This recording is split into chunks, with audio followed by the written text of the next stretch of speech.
Hello, വീടിൻ്റെ renovation തുടങ്ങിയിട്ട് ഇന്നേക്ക് 8ാമത്തെ ദിവസം കേട്ടോ. ഇന്നത്തെ പണിയാണ് പണി. ഇതുവരെ പണിക്ക് ആളെ കിട്ടാത്ത ടെൻഷനായിരുന്നു. ഇന്നിപ്പോൾ എല്ലാ പണിക്കാരും ഒന്നിച്ച്, ഒരു ഭാഗത്ത് കോൺക്രീറ്റിൻ്റെ ടീം, ഒരു ഭാഗത്ത് കല്ല് കെട്ടുന്ന ടീം, ഒരു ഭാഗത്ത് ആശാരി. വാവ്, അടിപൊളി. എന്തായാലും ആവട്ടെ, പണിയൊക്കെ പെട്ടെന്ന് തീർന്ന് കിട്ടിയാൽ മതി. ഇനി എനിക്ക് അബുദാബിയിലേക്ക് തിരിച്ചു പോകാൻ കുറച്ച് ദിവസം മാത്രമേ ബാക്കിയുള്ളൂ. അപ്പോഴത്തേനെങ്കിലും കുറച്ച് പണിയെങ്കിലും തീർക്കണം എന്നുണ്ട്. ലിൻഡൽ വാർക്കുന്ന പണിയാണ് ഇപ്പോൾ നടന്നുകൊണ്ടിരിക്കുന്നത്. ഇന്നലെ പറഞ്ഞ പോലെ ഗ്രൗണ്ട് ഫ്ലോറിൽ ചുമരില്ലാത്ത സ്ഥലത്ത് ഫസ്റ്റ് ഫ്ലോർ ചുമര് വരുമ്പോഴാണ് ഇങ്ങനെ ലിൻഡൽ കൊടുത്ത് ചെയ്യേണ്ടി വരുന്നത്.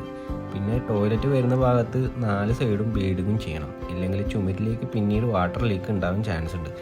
അതുകൊണ്ടാണ് ഇങ്ങനെ ചെയ്യുന്നത്. പണി അടിപൊളിയായിട്ട് നടന്നുകൊണ്ടിരിക്കുന്നുണ്ട്. വീടിൻ്റെ മുകളിലായതുകൊണ്ട് നന്നായിട്ട് വെയിലും ചൂടും അടിക്കുന്നുണ്ട്. അതാണ് മുഷ്കിൽ. ഒരാൾ കുഴക്കുന്നു, മറ്റേ ആൾ ഫില്ല് ചെയ്യുന്നു. സ്വന്തം പണിയായതുകൊണ്ട് കണ്ടുകൊണ്ടിരിക്കാൻ നല്ല രസമുണ്ട്. അങ്ങനെ ഇന്നത്തെ കോൺക്രീറ്റ് പണിയും കല്ല് കെട്ടുന്ന പണിയും ആശാരിപ്പണിയും ഫിനിഷായിട്ടുണ്ട്. ഇനി ബാക്കി നാളെ.